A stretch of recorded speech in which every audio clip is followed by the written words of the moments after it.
Bonjour. La Bible est la vérité directe d'une réalité qui ne nous est pas accessible. C'est-à-dire que moi, si je cherche la vérité directe, je n'ai que ce que je peux voir, observer, vérifier. Donc dans ma zone limitée de mes perceptions. Et donc j'aurai que des faits bruts de ce qui m'entoure. Donc là, par exemple, je vois un clavier, je vois un écran, j'ai la vérité directe et je la vérifie directement. Bien. Mais au-delà de mes limites, je ne peux pas voir et vérifier. Donc je n'ai pas accès à la vérité directe. Et comme la Bible, c'est l'histoire du début de l'humanité, moi j'ai pas accès au début de l'humanité dans le passé. C'est pas possible. Donc j'ai pas accès à la vérité directe de l'origine de l'humanité. Et donc je sais pas. Je sais pas ce qui s'est passé, comment, pourquoi, qu'est-ce qui se passe. Je sais pas. Mais grâce à la Bible, j'ai accès à toutes les informations importantes sur l'histoire du passé. Et je connais réellement ce qui s'est passé à l'origine. Et je peux bien comprendre grâce à ça. Mais ça demande de croire au témoignage, de croire au récit. Parce que de moi-même, je ne peux pas vérifier. J'ai pas accès à la vérité directe. Alors, un exemple. Quelqu'un vous raconte ce qui s'est passé à tel endroit, telle date, parce qu'on n'y était pas. Oui, alors à telle date, à tel endroit, il s'est passé ceci, cela. Et donc, vous avez accès à la vérité de la réalité des événements de ce moment-là, grâce au témoignage de cette personne.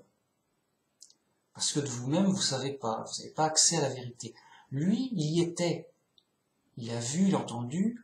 Lui, il a eu accès à la vérité directe. Il est témoin, il y était. Il vous raconte. Et donc, maintenant, on sait. On sait, mais de manière indirecte. Parce que on est passé par un intermédiaire. Voyez ?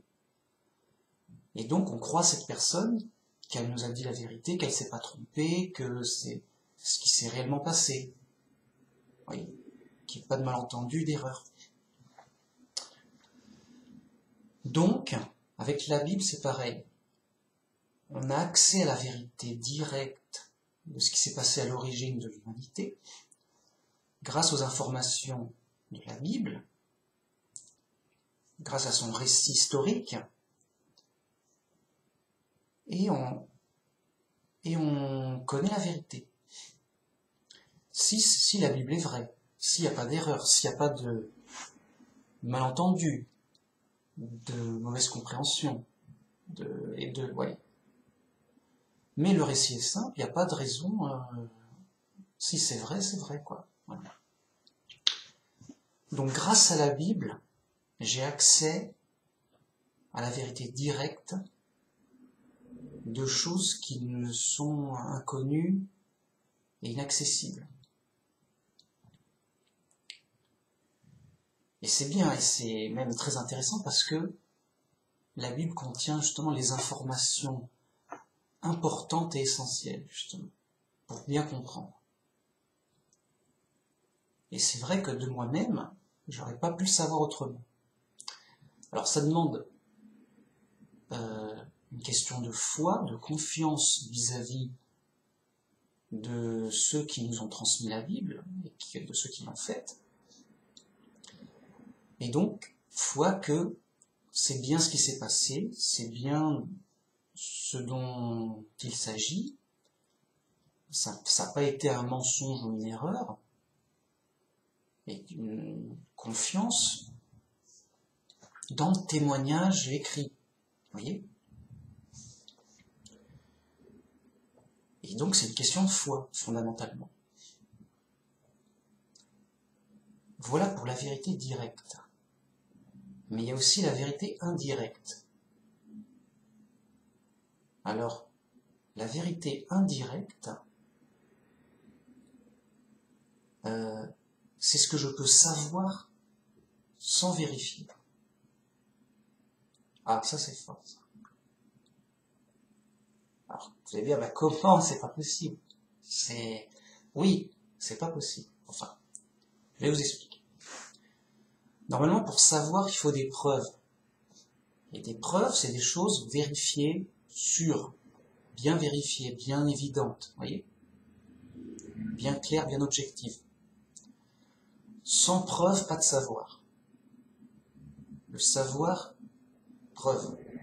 Pour savoir, on est obligé d'avoir des preuves. C'est clair et net. Bien. Donc, pour savoir et avoir la vérité, je dois le voir directement. Je dois moi-même voir directement la preuve. Donc là, je sais qu'il y a un clavier et un écran, parce que je le vois et je l'utilise directement. Donc ça, c'est ma vérité directe. La vérité indirecte, c'est ce que je peux déduire par la logique pure. Et donc, je peux le vérifier par concept, par les idées logiques. Donc c'est une vérification par la pensée logique. Vous voyez ce que je veux dire? Donc exemple. Exemple de logique pure. Donc si quelqu'un m'amène un château en Lego et me dit ce château a toujours existé. Moi je dis non, c'est faux, n'importe quoi. Il va me dire, bah, comment tu le sais? T'y étais, toi, à l'époque, à la fabrication de ce château en Lego? Alors comment tu sais qu'il a été fabriqué ou pas? Et à moi de répondre, mais bien sûr j'y étais pas. Mais par logique pure, c'est un assemblage de Lego. Toute chose a une origine, a une cause. Rien n'est éternel. Tout a un début, tout a une fin. Donc ce château en Lego a forcément un début. Il a forcément été assemblé par les composants de Lego qu'il a. C'est une obligation logique. C'est de la logique pure, c'est obligatoire, c'est une vérité absolue, ça n'est pas possible autrement. C'est même plus puissant que la vérification directe. C'est-à-dire que là, si je vois un clavier, et qu'on me dit qu'il n'y a pas de clavier, et je dis, ben si, il y a un clavier, je le vois, il est là. Oui, mais c'est une illusion. Ben oui, mais je le vois, je le touche, je l'utilise. À un moment, l'illusion, quand même. Vous voyez? Je le vois, je le touche, je l'utilise, je le comprends, c'est un objet familier quand même. Oui, mais oui, mais non. Il n'y a pas de possibilité. C'est un clavier point barre, il est là, je le vois, vérification directe. Bien. De même, ce château en Lego, il a forcément un début, et il aura forcément une fin. Vérification indirecte par la logique pure. Même si je n'ai pas été là pour le début, et même si je ne serai pas forcément là pour voir la fin du château, quand il sera détruit. Vous voyez? Logique pure. Un autre exemple. On se balade et je vois une belle voiture. Et je dis, c'est quoi la marque de cette voiture? C'est quoi son constructeur? Et la personne lui dit, bah non, mais comment tu sais cette voiture a eu un constructeur? Ça se trouve, elle s'est faite par hasard. Comme ça. T'y étais, toi, quand elle s'est construite? Tu sais si c'est le hasard ou un constructeur de voiture? T'y étais, toi? T'y étais pas, hein? Bon, alors pourquoi tu oses dire ça? Et à moi de répondre, Par vérification, logique pure. C'est impossible qu'une voiture se fasse par hasard. Il y a obligatoirement un constructeur, une volonté qui l'a construite. C'est que c'est réellement impossible, absolument impossible que ce soit le hasard qui fasse une voiture. Il n'y a pas à discuter, c'est une vérification de logique pure, ultra solide, plus solide que la vision, parce que nous on ne voit que les apparences. On peut se faire tromper par les apparences. En logique pure, c'est déjà encore plus solide. Vous voyez, on touche de la vérité absolue. Donc on lui dit, écoute, moi j'y étais pas, je le connais pas, le mec, mais je sais qu'il y a quelqu'un qui a fait avec d'autres peut-être, lui ou avec d'autres en tout cas, ils ont fait cette voiture. Ça c'est sûr et certain. Elle s'est pas faite tout seule, et par hasard, que sais-je. Non, c'est pas fait toute seule par hasard. C'est une certitude absolue. Vérification par logique pure, par le raisonnement, la logique, la déduction logique, par les idées. Mais les idées strictement encadrées par la logique stricte et pure, c'est-à-dire mathématique. 1 plus 1 est égal à 2. C'est tout. Il n'y a pas de discussion. Tu discutes pas. Tu vois, c'est pour toujours, à jamais, de toute éternité. 1 plus 1 fera toujours 2. Voilà. Comment tu sais qu'il y a 1 milliard d'années, 1 plus 1 est égal à 2? Et comment tu sais que dans 1000 ans, 1 plus 1 fera toujours égal à 2? Hein, petit malin. Hein, t'y étais, t'en sais quoi? Logique pure. C'est impossible, soit autrement. Tac, tac, tac, tac. Alors, vous allez me dire, oui, mais oh, tu nous ennuies, Manu Max, avec ta logique pure, oui, c'est évident. Non, mais il y a des fous pour contester ça. Non, enfin, non, c'est trop fou. Oui, c'est trop fou, mais les fous, il y a des fous plus ou moins fous, il y a des très fous, des moins fous, mais il y en a beaucoup, et c'est même la norme. Bien sûr. Oui, mais bon, d'accord, mais pour rigoler, pour troller, c'est pas possible. Les mecs, en réfléchissant un peu, quand même, c'est obligatoire, c'est pas... Ils sont humains, les mecs, quand même. Ils ont une cervelle, un peu. Je veux dire, c'est obligatoire, c'est de la logique pure, c'est pas possible. Ils savent compter, au moins. Et ben, malheureusement, je vous assure que la folie va jusque-là. La folie prend toutes sortes de formes, délire sur tous les sujets, et il y a des fous, et il y en a beaucoup, pour contester ce que je viens de dire. Pourtant, bon, vous voyez, je fais dans le simple exprès, quoi. Alors pourquoi je parle de cette vérité indirecte? Eh ben, ça va me servir aussi pour la Bible. Parce que la Bible, ça s'inscrit dans la réalité. Donc c'est soumis à la logique. Eh ben, dans la Bible, on me dit, voilà, il y a eu un commencement, ça s'est fait comme ci, comme ça. Et ça correspond à la logique que je viens de dire. Oui, toute chose a un commencement, donc c'est normal. Si dans la Bible, on m'a dit, voilà, il y a toujours eu la terre, les végétaux, les humains, les animaux, de toute éternité. Voilà, c'est comme ça. Bon, il y a toujours eu. Donc cherchez pas une origine, vous embêtez pas, il y a toujours. Là, il y a une lumière rouge qui s'allume. Il dit, mais on n'est pas en train de violer une vérité absolue, là, une logique pure. Comment ça se fait que c'est comme si je disais, mon château en Lego, il a toujours existé. Voilà, c'est comme ça. Il a toujours existé. Et je dis non. Tout a une cause, tout est logique de cause à effet, rien n'est éternel, toutes choses sont des composés, tous ces composés se composent et se décomposent, Rien n'est indestructible et éternel, et donc tout a une origine, tout a une fin. C'est un cadre logique strict et absolu. C'est clair et net. Alors tout de suite, il y aura des petits fous, des petits malins fous qui vont dire « Ah, rien n'est éternel, donc Dieu n'existe pas. » Et ils seront tout contents et ils partiront. Je laisse partir. Pourquoi? Parce que je peux pas réfléchir à leur place. Donc il y aura toujours des fous. Ah ok, alors tout a une cause, alors quelle est la cause de Dieu? Vraiment, ça existe des mecs comme ça, des fous. Les fous existent vraiment, vous les écoutez, ah merde, il y a des fous et tout, mince. C'est fou.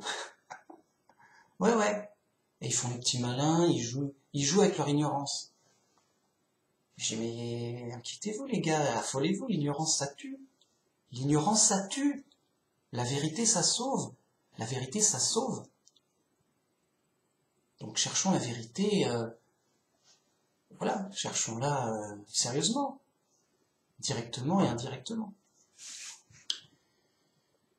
Donc, si la Bible me dit ça, je dis non, conflit de logique, faux quoi. Si la Bible m'avait dit, bon ok, les choses ont eu un début, mais ça s'est fait par hasard. Oui, par hasard, la végétation, les animaux, les humains se sont faits, alors avec beaucoup de temps, hein, et beaucoup de chance, hein. Enfin, la version athée, quoi. D'ailleurs, la version athée me dit ça. Cache. C'est pas une blague. Les athées me disent, oui, écoute, nous, sérieusement, de toute façon, on l'enseigne à l'école, et puis c'est nous, voilà, c'est nous les intelligents et les sérieux.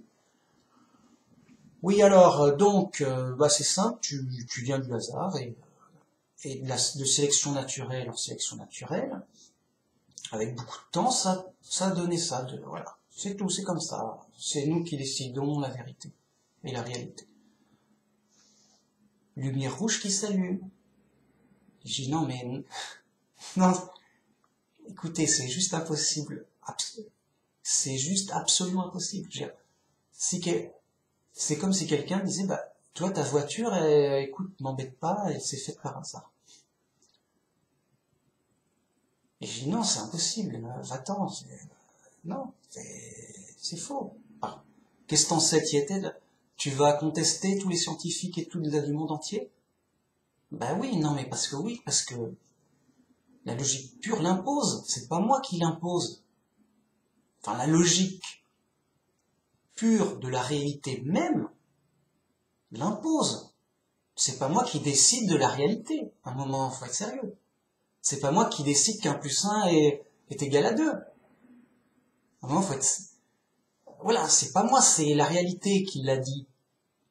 Par logique pure, à un moment, c'est solide, tu te la prends dans la tête, la réalité, à un moment. C'est du solide, ça fait mal, attention. Et moi, je dis ça, je pas bien. Donc, le mec me dit ça, je dis non, c'est faux. Par logique pure, sachant donc que les êtres vivants, c'est comme des robots ultra sophistiqués futuristes et super fonctionnels, avec en plus un esprit dedans. Chose qu'un robot ne pourra jamais avoir. Donc on est dans l'esbrouf, c'est comme si quelqu'un me dit, regarde, j'ai lancé un dé de 6, oh j'ai fait 7.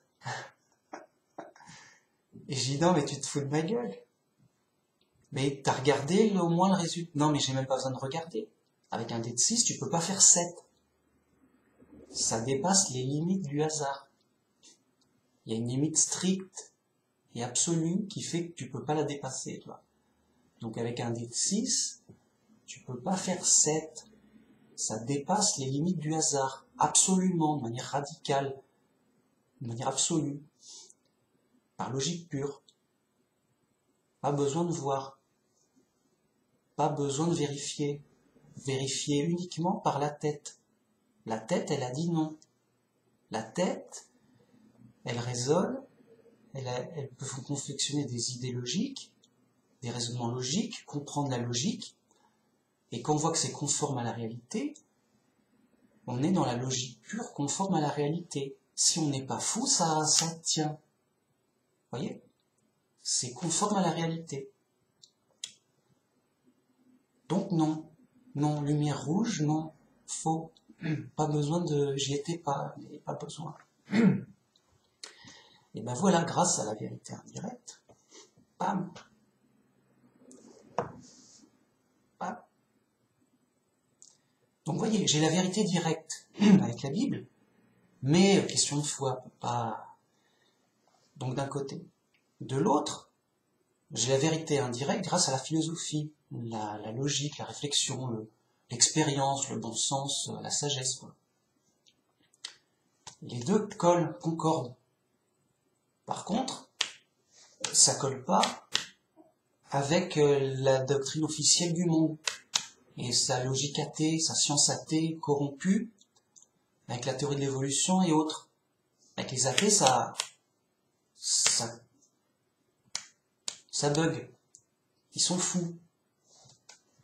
Ils sont pas en accord avec la logique pure, simple, qu'un enfant pourrait comprendre. Un enfant peut comprendre la vidéo, là. On n'est pas... Je parle français, là. C'est simple, je parle aux enfants. Oui, t'as compris, oui, ok. C'est pas... C'est fou, ça se voit, c'est évident, c'est une évidence 1 plus 1 est égal à 2, quoi. C'est indiscutable. Je sais même pas pourquoi je discute. Bon, je sais pas, c'est comme ça, j'aime bien discuter. Je suis bavard, j'aime bien discuter, allez hop, je balance des vérités indiscutables. C'est mon style. Bon. Alors, là où ça devient plus délicat et intéressant, c'est la suite. Parce qu'on aurait pu s'arrêter là. On dit voilà, je sais qu'il existe, c'est simple, bon, la Bible elle nous dit... On aurait pu être judaïste. Voilà, oui, Dieu a... voilà, je crois que... Alors, je sais que Dieu existe, mais je crois que Jéhovah est Dieu. Je crois que c'est le Dieu de la Bible qui est ce vrai Dieu-là. Parce que on sait, c'est peut-être un autre, voilà. Mais ça m'a l'air de coller quand même. J'y crois, j'ai confiance. Mais il y a un autre problème qui se pose. Un problème assez important, c'est ok, Dieu il nous a fait, mais pourquoi on est là? Qu'est-ce qui se passe? Il est où? Qu'est-ce qu'il vaut? Alors la Bible nous explique qu'il y a eu un grave problème. Ce qui explique notre état de perdition mortelle, notre malheur. On est dans la poisse. Nous sommes perdus et mortels. Ah ok, ah bah d'accord, ah ok, on est fichu, ah ok, ah bah oui, ah bah oui d'accord, on est fichu.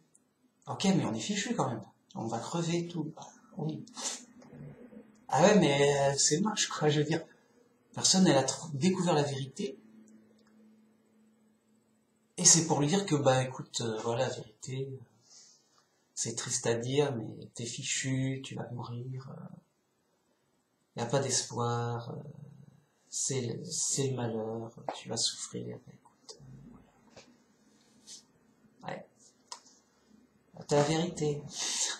Ah bah oui, bon, bah, c'est comme ça, bon, la vie est dure et tout. Ah oui, ça serait pas triste. Mais la vérité n'est pas que triste. Et donc, oui, il y a un vrai problème. Mais il manque la solution, vous voyez ce que je veux dire? Oui, on est dans le problème, mais où est la solution? Voilà. Donc on cherche la vérité, oui, mais aussi dans le but de trouver une solution. Mais une solution réelle.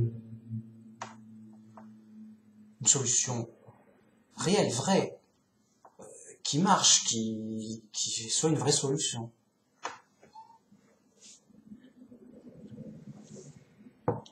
Et c'est là où Jésus intervient. Ben oui, parce qu'on est sans solution, on a besoin d'un sauveur. Ah, Dieu nous dit, je vous envoie un sauveur, c'est comme ça que ça marche, vous serez sauvés comme ceci. Bon, genre, d'accord. Oui, Alors on va me dire, oui, mais pourquoi je croirais en Stover, tout ça? Oui, pourquoi? Hein. Là encore, donc ça c'est la vérité directe avec la Bible. On dit, voilà, vous êtes dans le problème.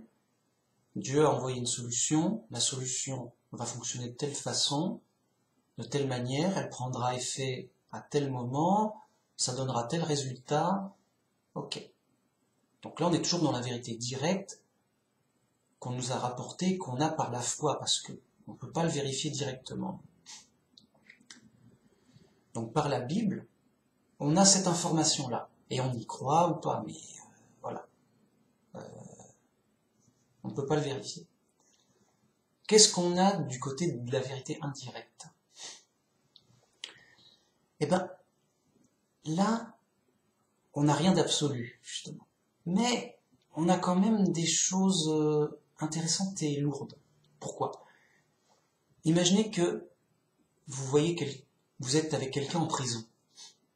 Voilà, on est en prison et tout, ouais, on discute, tout, c'est dur et tout, ouais, c'est dur la prison. Ah, dur et tout, la vie est dure et tout. On discute et dit, ouais, et toi t'as fait quoi pour être en prison? Et le gars en face dit, ah, mais moi j'ai rien fait. Quoi, ah non, non, mais c'est une erreur, je sais pas ce qui s'est passé, je passais par là. Je passais par là, machin, il y a eu du bruit, je sais pas quoi, on m'a arrêté, c'est moi le coupable. Donc pas de chance, j'étais au mauvais endroit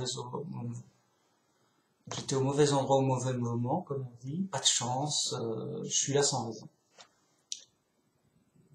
Ah ouais, ah d'accord, ah ouais, ah d'accord. Non, parce que c'est pas courant quand même. Non, je veux dire, en général, voilà, en général, la police fait ça sérieusement, elle cherche des preuves, il y a un jugement, tout, c'est de pas se tromper, tout, il y a un jugement, tout. Alors bon, en général, quand quelqu'un est en prison, c'est qu'il a été jugé coupable avec des preuves, c'est qu'il a une raison d'être là. Donc il y a une raison logique à ce qu'il soit là. Il y a un dossier, tout, bon, des preuves logiques. Et le gars, il dit, non, moi je suis là par hasard, c'est une erreur de... Vous voyez, à un moment, il y a un problème. En fait, avec nous, c'est pareil. On est dans le monde de l'ignorance. On est puni. On est chassé. On a été chassé de la présence du royaume de Dieu, de la présence de Dieu. On était livrés à nous-mêmes, perdus dans la nature. On est devenu perdus et mortels. On est comme en prison, en fait. Et donc, il y a une raison logique à ce qu'on soit là, comme ça. Vous voyez ? Nous sommes en prison parce qu'il y a eu punition. Il y a eu punition parce qu'il y a eu décision de justice de la part de Dieu, qui lui se trompe pas. Il n'y a pas d'erreur judiciaire. Non. Voilà, il n'y a pas d'erreur possible. Donc, si nous sommes là, c'est qu'il y a une raison logique, il y a eu une décision judiciaire logique et vraie et sans erreur de la part de Dieu.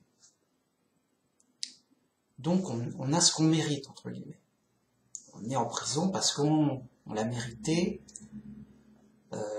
c'est logique, voilà. Décision de justice. Alors certains vont dire, mais moi j'ai rien fait. J'ai quoi? Je n'ai pas demandé à aller en prison. Ben non. Bien sûr que non, mais c'est une décision de justice qui s'applique à toute l'humanité. Et donc, il y a une raison logique. Voilà. Il y a une raison logique à tout. Et donc, si on est là, c'est qu'il y a une raison. Et justement, le petit malin, il va dire, c'est une erreur, c'est un coup de malchance. Vous voyez ? C'est-à-dire que quand il n'y a pas de raison, on ne voit pas de raison.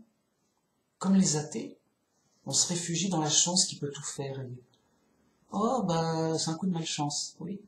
Bah non. Dieu, il se trompe pas. Il n'a pas fait les choses au hasard. Et c'est lui qui rend la justice. Donc c'est pas du tout dû au hasard. Et donc c'est bien logique. On est en prison parce qu'il y a eu punition. Et donc, pour sortir de prison, on ne sort pas, oh bah écoute, moi je sors. Hein. Non, on ne sort pas comme on veut. Il faut une décision de justice qui corresponde et tout ça. Et donc, le Christ, il a payé la rançon de la faute qui nous a mis en prison, afin qu'on soit délivré de prison. Vous voyez ? Donc, dans la deuxième partie, il y a une logique subjective. Dans la première partie, il y avait une logique objective, absolue, c'est de la science, quoi. C'est 1 + 1 = 2. Dans l'autre, c'est de la logique morale.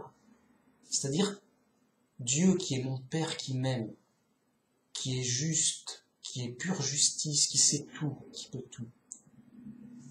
J'en tire 2 conclusions logiques. Si je suis en prison par mon Père, c'est forcément il y a dû y avoir une faute qui mérite cette prison-là et pas une autre. Donc j'ai la prison que je mérite. 2, il m'aime, il a envie que je sorte de prison. Il ne me dit pas bon débarras qui meurt en prison. Il me dit ah écoute, quelle tristesse, mon fils a fait une faute, une erreur, une injustice. Forcément je dois le mettre en prison. Pas moyen. Ah, ça serait bien qu'il puisse sortir, qu'il puisse se repentir de ses fautes et sortir de prison. Je vais voir si je peux trouver un moyen de le sortir légalement, parce que c'est lui-même. Il va pas se faire un coup tordu à lui-même. C'est lui le juge, le policier, donc c'est lui qui juge, c'est lui qui punit, et donc c'est lui qui donne un chemin de réconciliation, de repentance, de réparation, pour un chemin de liberté, revenir à la liberté et au bonheur. Donc là on est dans la punition, là on est dans l'épreuve.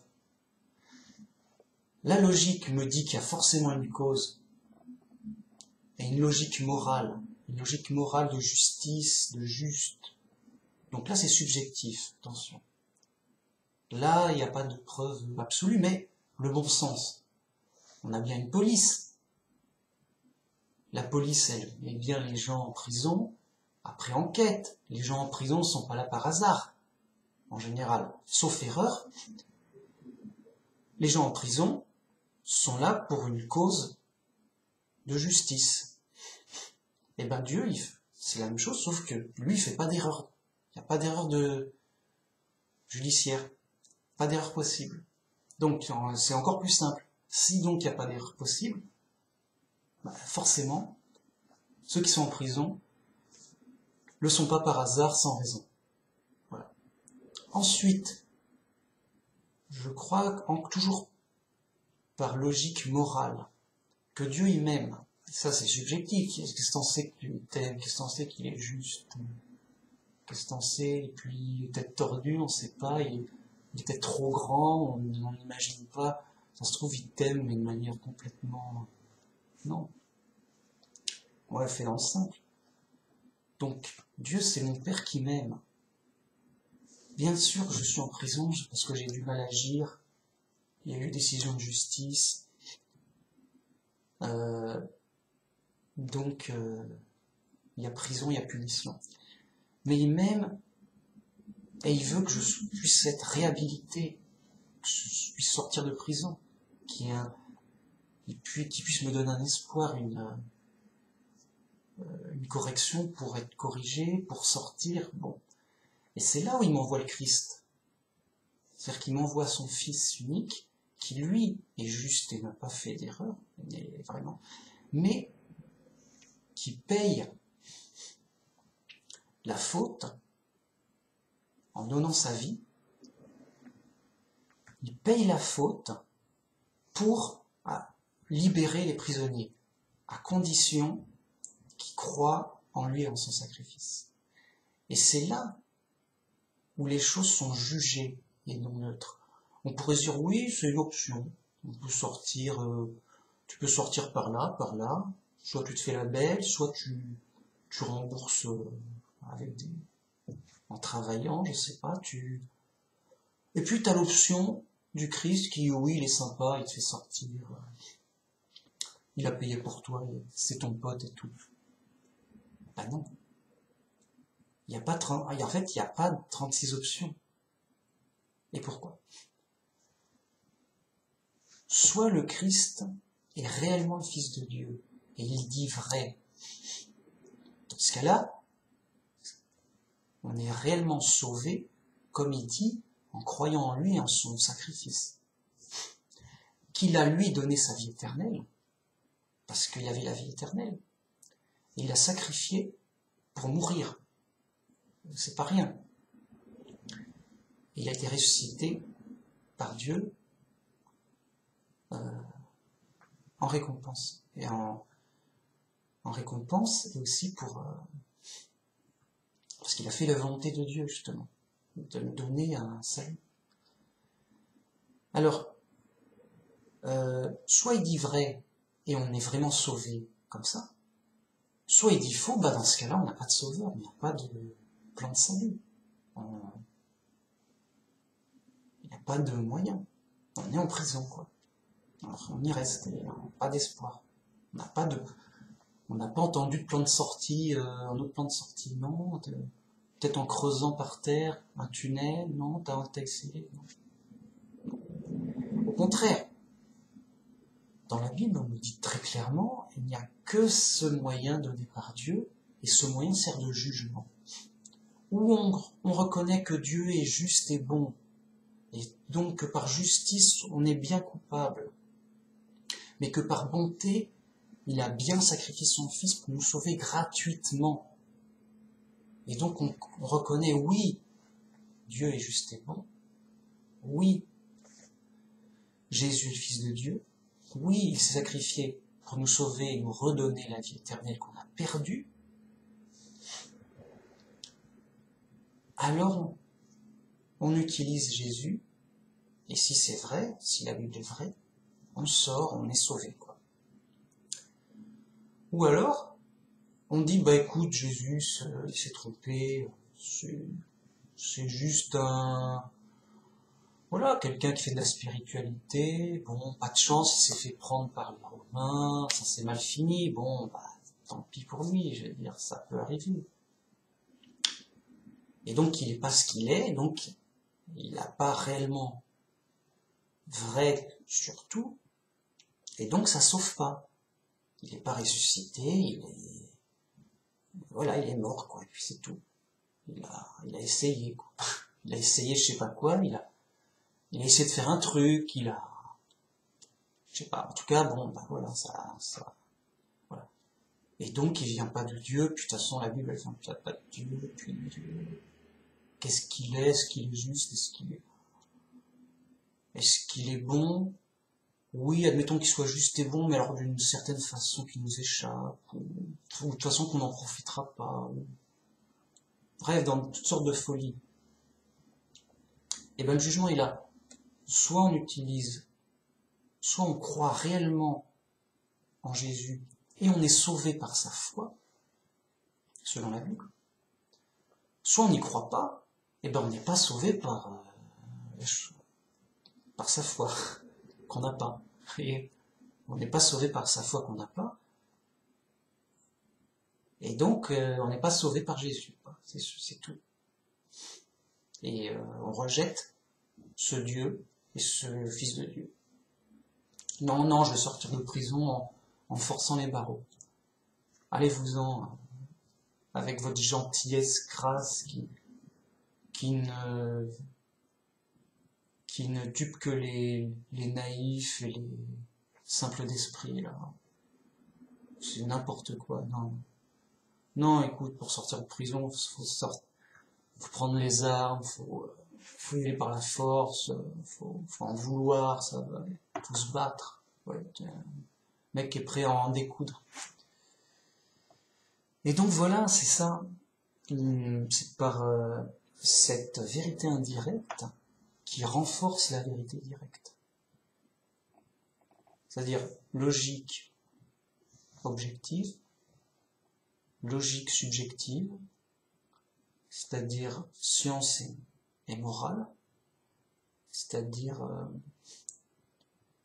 la logique pure, donc science absolue, vérité absolue, quoi. On discute pas. Ah, on discute pas. Tu peux discuter, mais ça sert à rien. Moi, je discute. En plus, 1 est égal à 2, je t'assure. Donc logique pure, c'est un minimum que soit conforme, mais bon, c'est un minimum, quoi. D'ailleurs, ça sert pour rejeter les athées et toutes sortes de fantaisies. Ah, c'est pas ce qui manque. Ah, à notre époque, c'est plus que vital. Et de l'autre, logique morale. La logique morale, c'est que quand il y a une injustice, il y a un conflit. Ça amène à amener quelqu'un en prison, à une décision de justice, à des punitions. Voilà. Injustice est égale à punition. Amour est égal à aide. Ah, mais lui-même, il va peut-être essayer de m'aider. Oui. On a des amis.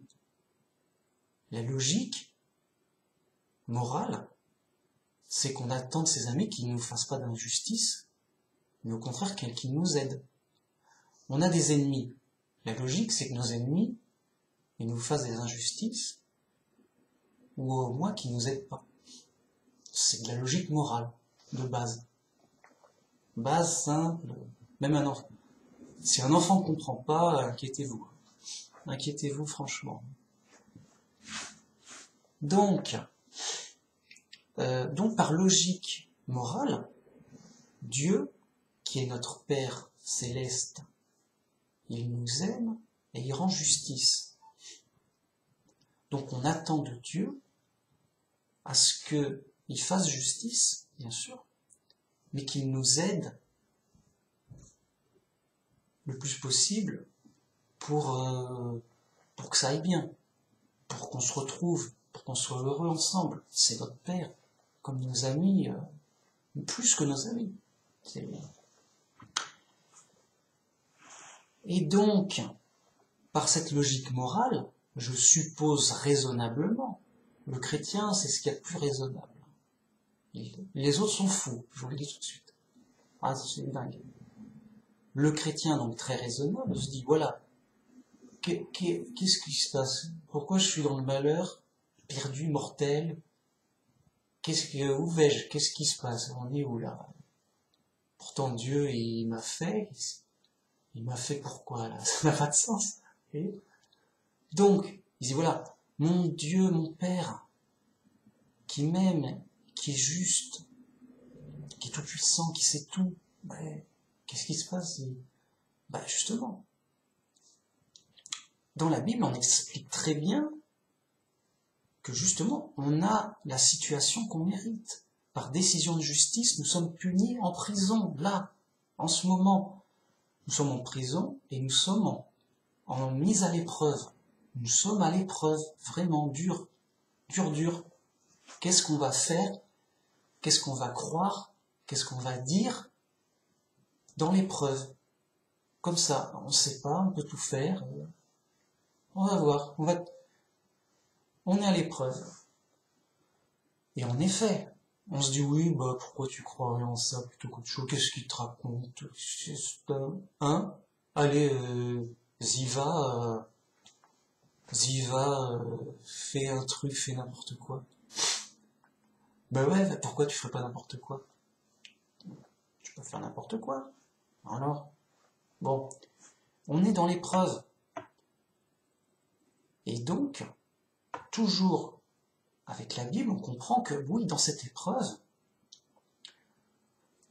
on a besoin de la surmonter par la foi, par l'exemple du Christ, en suivant le Christ, afin de nous aussi souffrir pour le Christ et la bonne nouvelle, c'est-à-dire souffrir pour la repentance, pour aider les gens, pour aller dans le bon sens.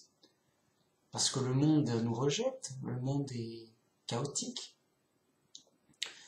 Donc, oui, on doit traverser cette épreuve pour montrer qu'on est des vrais enfants de Dieu, des vrais fils de Dieu.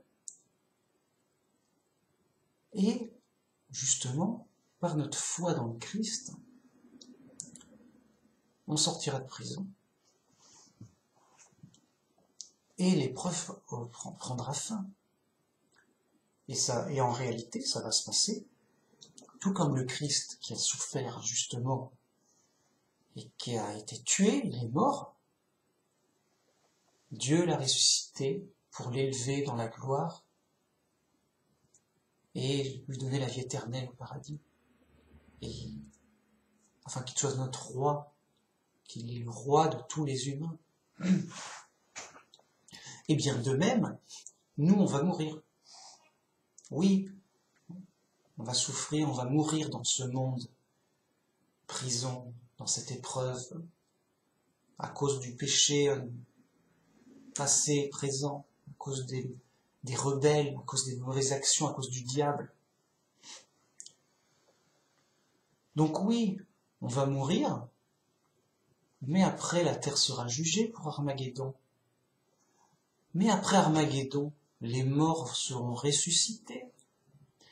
Et après leur résurrection, les morts seront jugés et sur leurs actes et sur leur foi. Et les morts qui seront du peuple de Dieu, c'est-à-dire après le Christ les chrétiens, ils seront sauvés pour la vie éternelle, ils resteront au paradis sous forme d'anges. Mais les autres, vous n'avez pas passé l'épreuve de la foi. Vous n'êtes pas sauvés, vous restez en prison. Voilà, tant pis. Vous n'avez pas été jugé, réhabilité. Vous n'avez pas été racheté pour être libéré. Vous n'avez pas payé la rançon. Et vous ne pouvez pas la payer de toute façon. Donc c'est réglé. C'est comme si la rançon était de 1000 €, les mecs en prison ont 0 d'argent. À un moment, écoute, tes 1000 €, je les ai pas, j'ai même pas 1 euro. Il n'y a pas d'argent en prison. Ils ne peuvent pas payer. Il n'y a pas de vie éternelle sur terre. Donc il n'y a pas moyen de payer la vie éternelle. C'est Jésus qui a donné sa vie éternelle à lui. Il l'a donné pour payer. Il dit voilà, il faut 1000 €, j'ai 1000 €. Je donne tout ce que j'ai. C'est-à-dire, je donne ma vie éternelle. Ok, il a payé, vous sortez. Et on sort et c'est tout. Pourquoi? Parce que c'est l'amour, la preuve de l'amour de Dieu, qui a tant aimé le monde qu'il a donné son Fils unique en sacrifice pour nous sauver, ceux qui croient en lui. Et oui, Dieu prouve sa justice, Dieu prouve sa bonté, et c'est par l'amour et la bonté qu'on est sauvé gratuitement par la grâce, cadeau. Et Dieu nous pardonne comme ça. Et Jésus sert d'éternel intermédiaire, justement. Il a toujours été, en tant que première créature de Dieu, qui sert d'intermédiaire pour tous, et il l'est aussi pour notre rachat.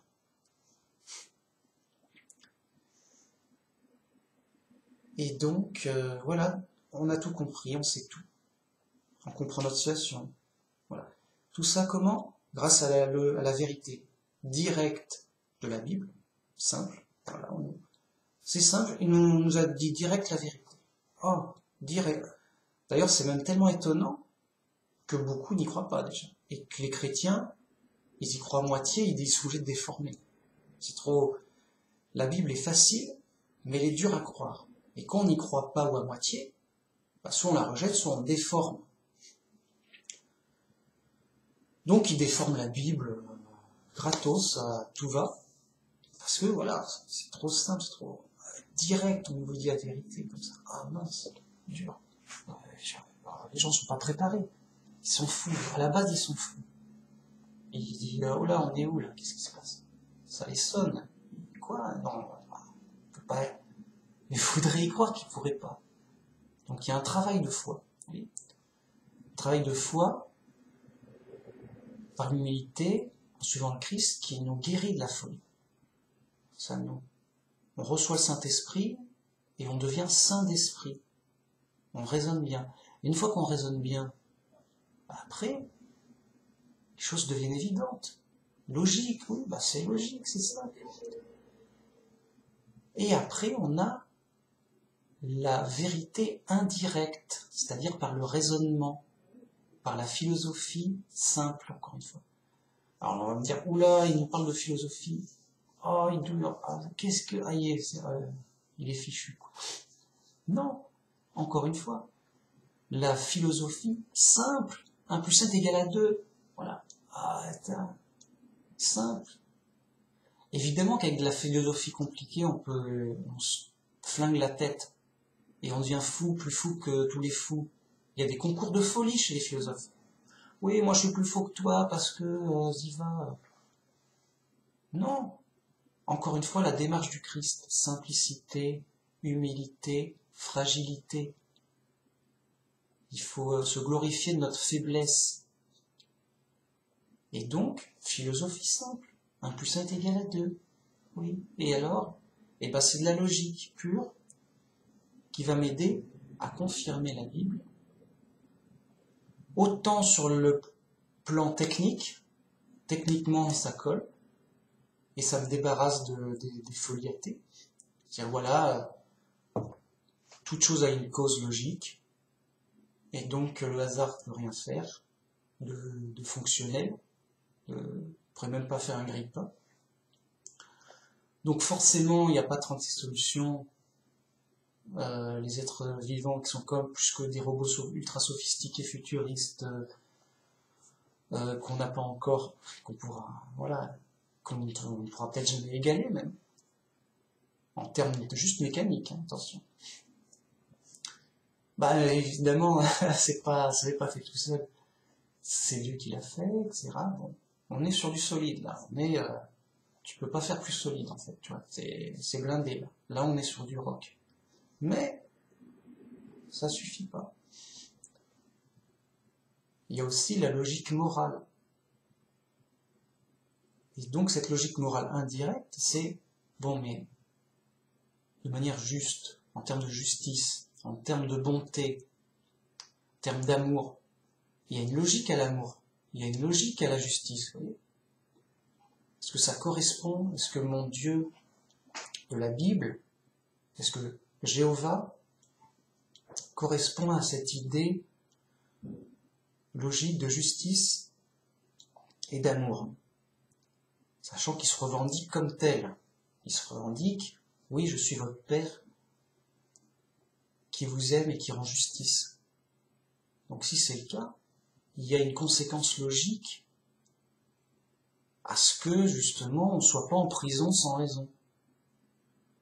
De même que vous rappelez, le prisonnier dit non, bah c'est pas de chance, si je suis là sans raison, c'est une erreur de la police, du juge. D'accord, mais là le juge dont on parle pour la Bible, c'est Dieu, donc il n'y a pas d'erreur possible. Donc à la limite c'est plus simple, quoi. Pas d'erreur. Donc si lui il fait pas d'erreur, l'erreur elle vient d'ailleurs, tu vois. Donc évidemment il faut être bien conscient qu'il y a le diable, les anges rebelles, les influences, nos erreurs, et tout ça fait que justement, on est là où on est.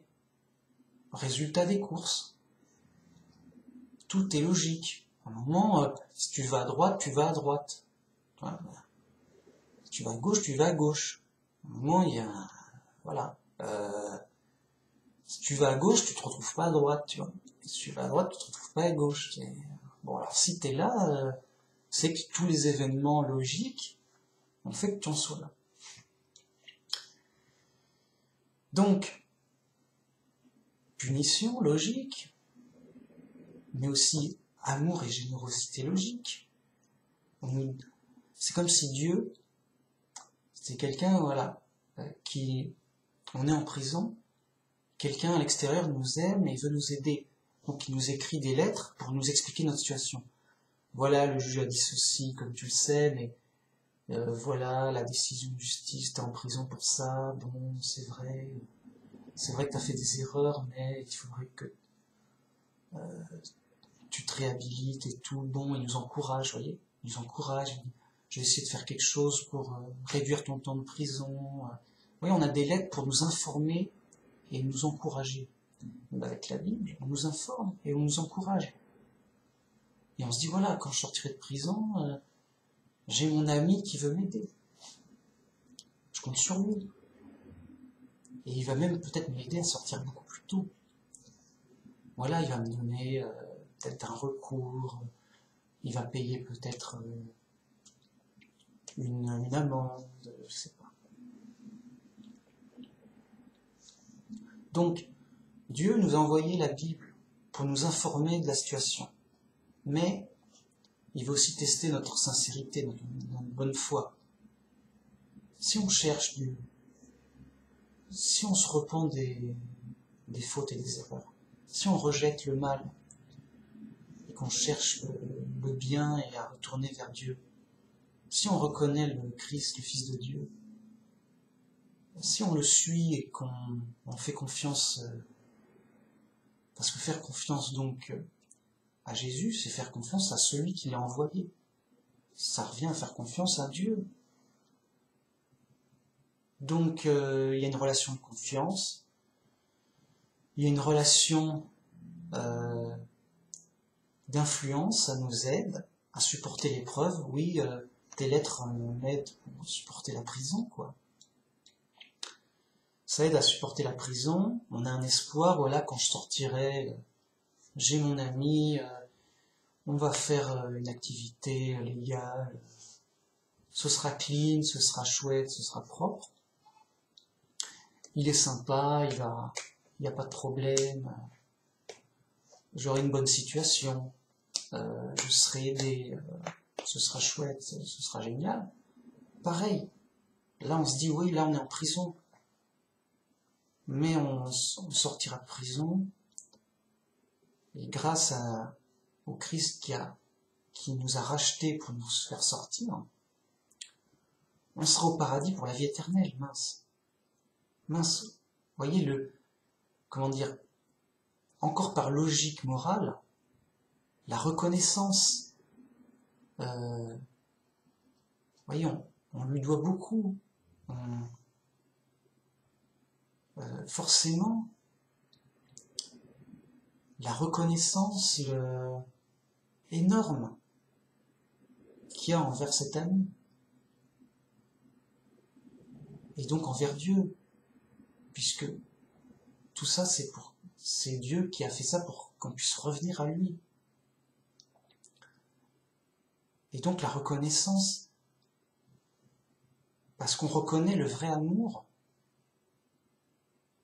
qui donne généreusement.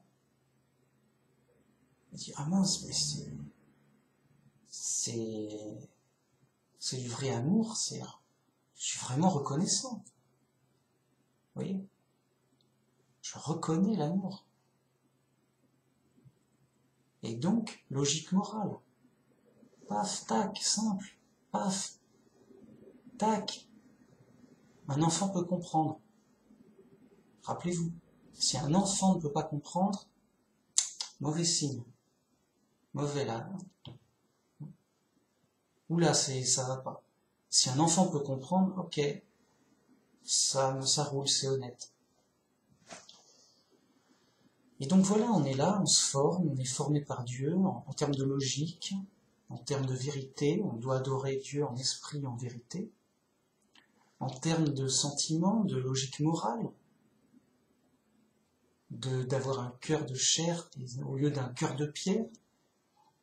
Comme l'a dit Dieu, je vous donnerai un cœur de chair à la place de votre cœur de pierre. Donc il y a une logique morale. Et nous-mêmes, on se remet dans un bon fonctionnement, dans une bonne logique, dans un truc cohérent avec la réalité. C'est ok, la réalité est comme ça, c'est dur et tout. On est cohérent avec sa réalité, cohérent avec les choses évidentes et simples, et on voit la folie des autres comme en plein jour. On dit, mais non mais je veux pas t'embêter, mais t'es pas cohérent. C'est à côté de la plaque. Ça tient pas debout, c'est des abstractions.